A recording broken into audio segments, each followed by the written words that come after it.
Today I'm going to show you how I made this really easy large wall hanging. Hi, I'm Sheena Joy, and if macrame is your jam, then subscribe and hit the bell notifications. And don't forget to take a screenshot for all the measurements and materials. Okay, we're going to start by adding our yellow cord, and we're going to tie it on using a lark's head knot. Using the same cord, we're going to tie the longer strand on using a running lark's head knot. I haven't tied one of these in a while, so you can actually see me thinking about it here.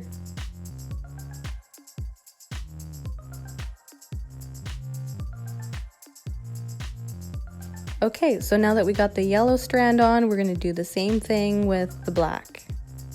And of course, make sure that the right side of your strand is longer so that we can run it.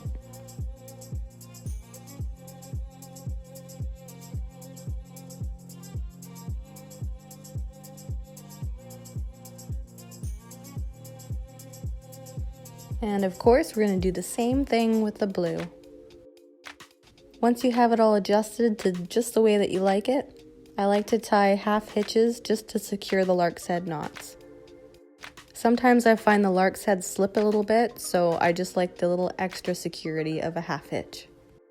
And I'm going to quickly do this to all the other strands. Okay, quick tip. To cut a whole bunch of fringe all at once, I like to wrap the rope around a book. And now we're going to tie the fringe on using a lark's head knot. But I like to hide the tail end of the cord, so I wrap the lark's head knot around both cords. I tie 3 or 4 on like this, and then I snip off the excess. And we're going to tie a whole bunch of these all the way straight across our strand.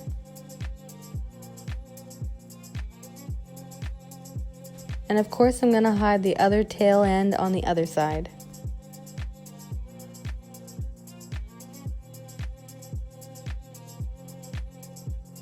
With our second longer strand of yellow, we're going to tie double half hitches all the way across. As I said previously, this kind of secures the lark's head knots together. That way I don't have to worry about them slipping or pulling apart. So the first knot is always a little bit tricky when you're using a cord to fill. So I'm going to do a couple knots here just so that you can kind of see what I'm doing. And as always, I invite you to go check out my knot tutorial playlist if you need further demonstrations on these knots.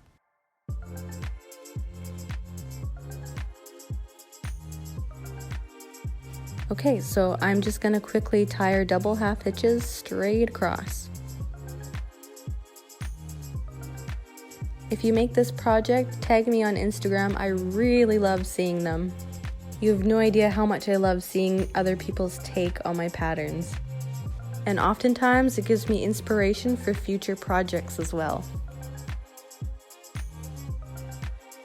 Because of recent events and that we're all kind of stuck at home right now, I really wanted to come up with something that was easy for us to all do.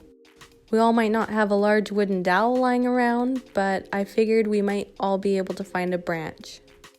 And this project isn't limited to just rope, we could use yarn as well. And of course, totally feel free to change up the colors. Okay, I'm going to repeat this process again, but using the black cords. I don't know about you, but it has been so stressful for me. But art really helps me take my mind off of things. Okay, just as before, we're going to tie a whole row of double half hitches. Okay, I'm going to speed this up. And of course, we're going to do the exact same thing for the blue strand. Next, I'm going to give them a light trim just to get the shape down, but this does not have to be perfect because we're going to be trimming it again later. Yep, I do have a comb stuffed in my front pocket. Like, that is totally normal, right? I mean, I put my keys in there and my phone, so like, why not a comb?